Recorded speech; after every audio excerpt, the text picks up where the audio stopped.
नमस्कार मित्रों। आज भाग 232 में हम BNSS 2023 का चैप्टर 25 का शुभारंभ करते हैं।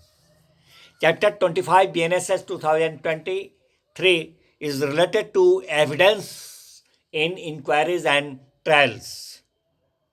मित्रों, इस चैप्टर में कुल 30 धाराएं हैं जो 307 से लेकर 336 तक है। सेक्शन 307 से 336 तक कुल 30 धाराएं हैं BNSS 2023 के इस चैप्टर 25 में, जो कि 2 भागों में बटा हुआ है। इस चैप्टर का पहला भाग जो है खंड क, वह खंड क में साक्ष्य लेने और अभिलिखित करने के जो ढंग है, mode of taking and recording evidence, उसके बारे में है। जो सेक्शन 307 से लेकर 318 तक कुल 12 धाराएं हैं इसमें। और इसका भाग, इस चैप्टर का भाग 2 जो है, खंड ख जो है दूसरा भाग, वो उसमें कुल 18 धाराएं हैं। 319 से लेकर 336 तक 18 धाराएं हैं। और ये जो है दूसरा भाग, वह साक्ष्यों की परीक्षा के लिए commission for the evidence of witnesses के संदर्भ में बताता है। मित्रों, सबसे पहले अध्याय 25 के पहले खंड का पहला सेक्शन 307। सेक्शन 307 BNSS 2023 बताता है न्यायालय की भाषा, लैंग्वेज ऑफ कोर्ट के बारे में। कहता है ये जो संहिता है BNSS 2023, उसके बारे में कहता है ये सेक्शन की इस संहिता के प्रयोजन के लिए राज्य सरकार जो है वह राज्य में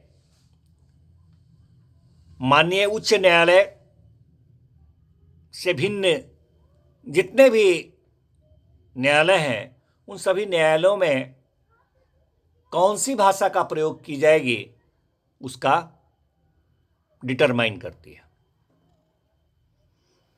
इस संहिता के प्रयोजन के लिए राज्य सरकार ये अवधारित करती है, डिटरमाइन करती है कि माननीय उच्च न्यायालय के अलावा राज्य में जितने भी न्यायालय हैं उसकी कौन सी भाषा होगी। जी मित्रों, इसी सिलसिले में अगला सेक्शन है सेक्शन 308। सेक्शन 308 BNSS 2023 जो है वो बताता है हमें साक्ष्य का अभियुक्त की उपस्थिति में लिए जाने के संदर्भ में। अभियुक्त की उपस्थिति में साक्ष्य लिया जाएगा, evidence to be taken in presence of accused, उसके बारे में ये सेक्शन 308 BNSS 2023 हमें बताता है। कहता है ये सेक्शन कि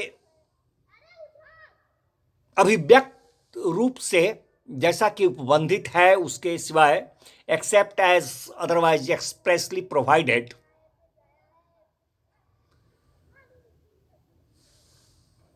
विचारण में अथवा किसी भी अन्य कार्यवाही के दौरान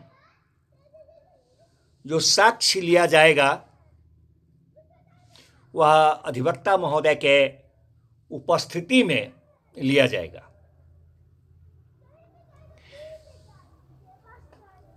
इस बात के अंतर्गत कहता है ये सेक्शन कि राज्य सरकार के द्वारा अधिसूचित किए जाने वाले वो डिजिग्नेटेड प्लेस भी होंगे, अभिहित स्थान भी इसके अंतर्गत आएंगे, जहाँ के श्रव्य दृश्य, ऑडियो वीडियो, इलेक्ट्रॉनिक मीन्स के माध्यम से साक्ष्य जो लिया जाता है वो भी इसके अंतर्गत आएगा, ये सेक्शन कहता है। लेकिन इसके परंतु में कहता है, इसका परंतु, कि यदि कोई 18 वर्ष से कम आयु की महिला है और उसके साथ कोई बलात्संग का अपराध अभिकथित किया गया है या कोई अन्य प्रकार का लैंगिक अपराध का अभिकथन है किसके साथ ऐसा किया गया है और वहाँ पर उसका साक्ष्य लेना है, तो उसके साक्ष्य को अभिलिखित करने के लिए न्यायालय इस बात का सुनिश्चयन करेगी कि उस पीड़िता का और अभियुक्त का सामना न हो, और साथ ही अभियुक्त का जो अधिकार है प्रतिपरीक्षण करने का, वो भी अधिकार उसका खत्म नहीं हो, इसका भी सुनिश्चय करेगी न्यायालय। धन्यवाद मित्रों, मिलते हैं फिर नेक्स्ट भाग में नेक्स्ट सेक्शन के साथ।